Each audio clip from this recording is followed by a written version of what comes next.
collar first. So I'm gonna do it in black pen so you guys can see.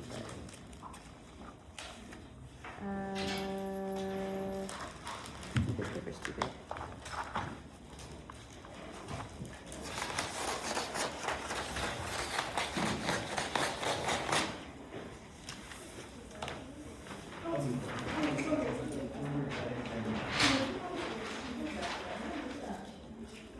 All right, so the standing collar. First thing that we're gonna do is we're going to fold our paper in our pattern in half. We're gonna make the pattern for the entire thing, but we're gonna save some time and fold here. This is gonna be our center back line. So let's say this is our center back, and we're going to create just one half of it. But when we cut it out, we open it up, it's gonna be two pieces. But instead of doing two separate things, we're just gonna do one and cut one. Why isn't it just on fold?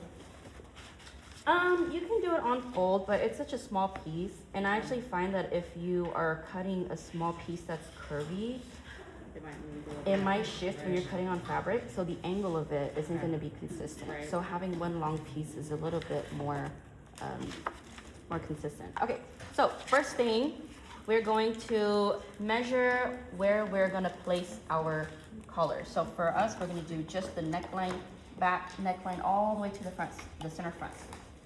So measure that out. So for me, that's 3 3/8.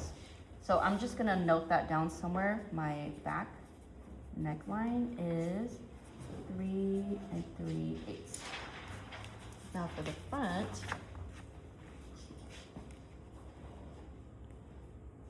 measure, it's about 3 5/8, but I'm gonna push it to 3 3/4. Just a little bit bigger, it's like 1/8 bigger. Front is 3 3/4 inch.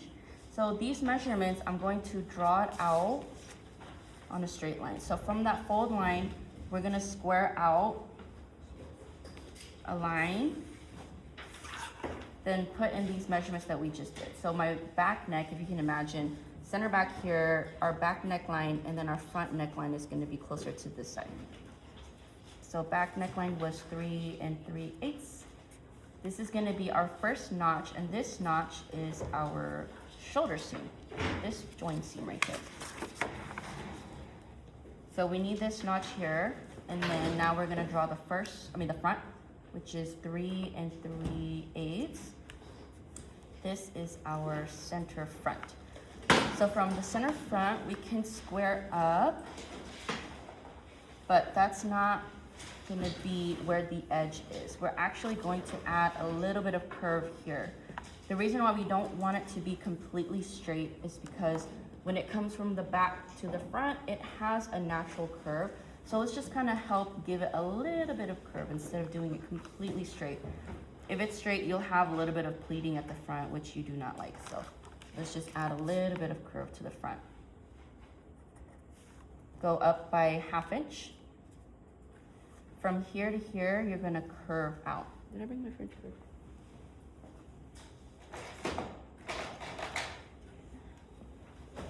So this can be straight, this is along the back, but from the shoulder to the front, let's add a little bit of curve.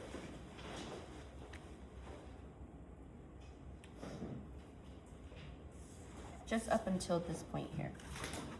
Now our center front, we kind of have to re-angle it because our meeting point here is kind of slanted. So we'll just square up, and that becomes our new center front. Now these lines are irrelevant. This is irrelevant too. From here, we'll just create the height of our collar. So I think my height, can someone look at the packet? What does it say for the center back height for the standing collar? I think it was like 1.5. 1.5, yeah. 1.5. So we're gonna measure up 1.5 all the way through.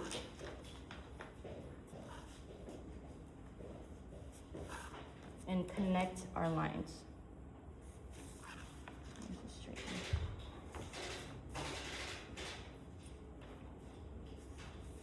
But I don't really like this point right here. I don't think I want it to be a point at the center front. So I'm gonna create a little curve. So just from this corner here, I'm gonna shape it. And that becomes my new front curve here. This line becomes irrelevant. And this is the base of it. We're then just gonna add our seam allowance. And for collars, it's always gonna be 1/4 of an inch and not 1/2 of an inch, because the collar is such a small piece, a patterned piece. If you have a really big seam allowance, it's probably gonna be more noticeable. So it's typically 1/4 of an inch. And then our neckline attaches to our bodice neckline, which is 1/4 of an inch too. So down here, it's gonna be also 1/4 of an inch. So 1/4 all around. And remember, we curved up, so we're gonna add this seam allowance from our curved up edge. And that is it. This is our top collar, but we're not done yet.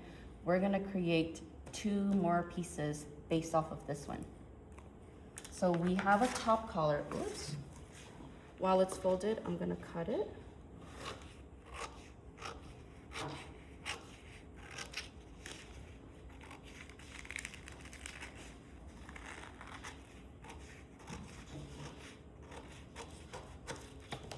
When you open it up, it's 2 pieces.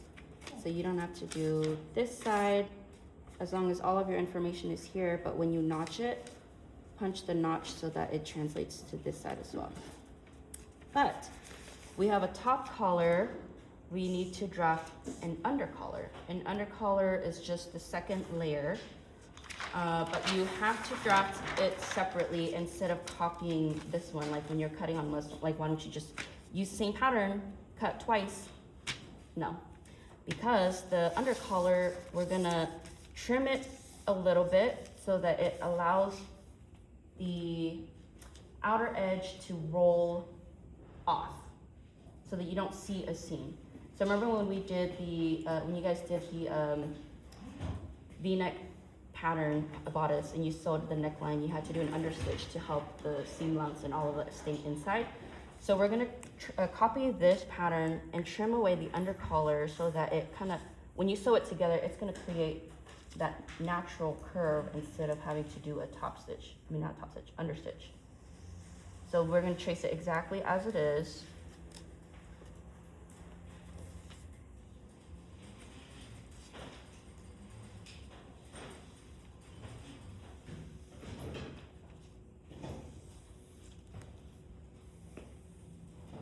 Make sure you mark your notches. Okay, I didn't get my notch on this side. Let me do that right now.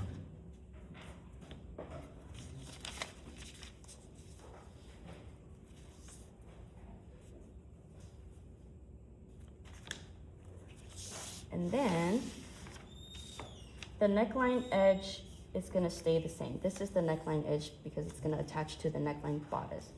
This is the outer edge that we're gonna trim 1/8. 1/8 at the very top, all the way. And then when you start to come down to meet at the neckline, we're gonna taper to 0. Did you guys see what I did there? So we're trimming away 1/8 at the top, and then when we get close to this bottom edge, neckline edge here, we're tapering to 0.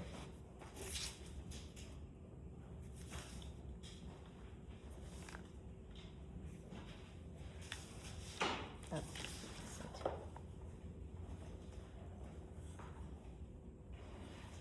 This giant marker is not helping because this looks really big. Okay. And I'm going to cut it. This already included the seam allowance, so I'm not going to draw out the seam allowance.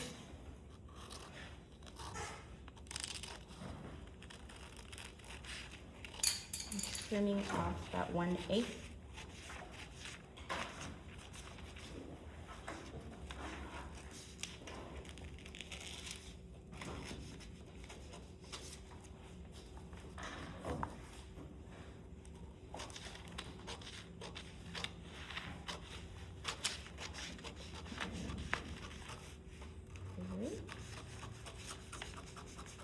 And this is our under collar. One more thing to draft. Anyone want to guess what it might be? Stand. We're not drafting the stand. Interfacing? Interfacing. The interfacing is always going to be attached to the undercollar. So let's take the undercollar and trace this. And then from this shape, how much do we trim off for the interfacing? 1/8 all around. You don't actually need to add the notches because the interfacing is going to be the same shape as the collar. You also don't need to add grain line to the interface because there's no grain on the interface. Trace it exactly as is, all the way around, trim off 1/8.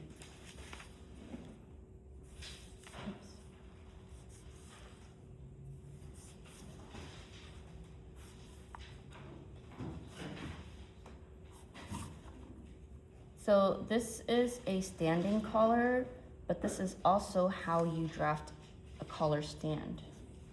And when you create a design that has a collar with a collar stand, I have a sample. I'll show you guys in a bit when I pass it around. This is the same shape as a collar stand. But we're not gonna do that. We're gonna do this as a collar, and then we're gonna do the rolled collar as its own thing.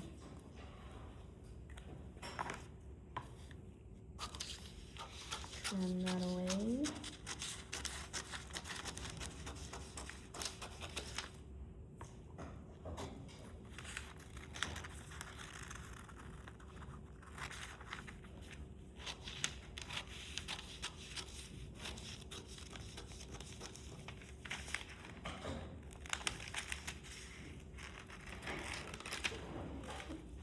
And we're gonna label this in red. The interfacing is gonna be red all the time.